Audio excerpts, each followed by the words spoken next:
சிவகங்கை மாவட்டம் கீழடியில் அகழாய்வு பணிகள் நிறுத்தப்பட்டிருப்பது குறித்து திமுக மாநிலங்களவை உறுப்பினர் திருச்சி சிவாவுக்கு மத்திய அமைச்சர் மகேஷ் சர்மா கடிதம் எழுதியுள்ளார். அது குறித்த கூடுதல் தகவல்களை நமது டெல்லி செய்தியாளர் நிரஞ்சனிடம் கேட்கலாம். நிரஞ்சன், கீழடி அகழாய்வு குறித்து மத்திய அமைச்சர் மகேஷ் சர்மா திருச்சி சிவாவுக்கு கடிதம் எழுதியிருக்கிறார். அந்த கடிதத்தில் என்னென்ன விவரங்களை அவர் குறிப்பிட்டிருக்கிறார்? தம்பி தமிழரசன், அதாவது கடந்த 2ஆம் தேதி நாடாளுமன்ற கூட்டத்தொடர் நடைபெற்றுக் பட்ஜெட் கூட்டத்தொடர் நடைபெற்றுக் கொண்டிருந்த பொழுதே பல்வேறு விஷயங்கள் இந்த கீழடி அகழ்வாராய்ச்சிகள் தொடர்பாக தமிழகத்தைச் சேர்ந்த பல்வேறு கட்சிகளைச் சேர்ந்த மாநிலங்களவை மற்றும் மக்களவை உறுப்பினர்கள் தொடர்ந்து எழுப்பி வந்தார்கள். இங்கு 3ஆம் நூற்றாண்டைச் சேர்ந்த பல அரிய பொக்கிஷங்கள் அந்த கீழடியில் இருக்கின்றது. அந்த பணிகளை தொடர்ந்து மத்திய அரசு நடத்த வேண்டும்.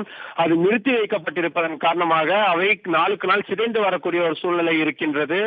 மேலும் அங்கு நடத்தப்படுகின்ற அருகாமையில் நடத்தப்படக்கூடிய கட்டிட பணிகள் மற்றும் பல்வேறு பணிகளின் காரணமாக இந்த அகழ்வாராய்ச்சி பணிகள் கடுமையாக பாதிக்கப்பட்டிருக்கின்றது. ஏற்கனவே கண்டுபிடிக்கப்பட்டிருக்கக்கூடிய பொருட்களும் கூட அழிந்துவிடக்கூடிய ஒரு சூழ்நிலை இருக்கின்றது. எனவே மத்திய அரசு இதற்கான பணிகளை துரிதப்படுத்த வேண்டும் என்று தொடர்ந்து கேள்விகளையும் எழுப்பியிருந்தார்கள்.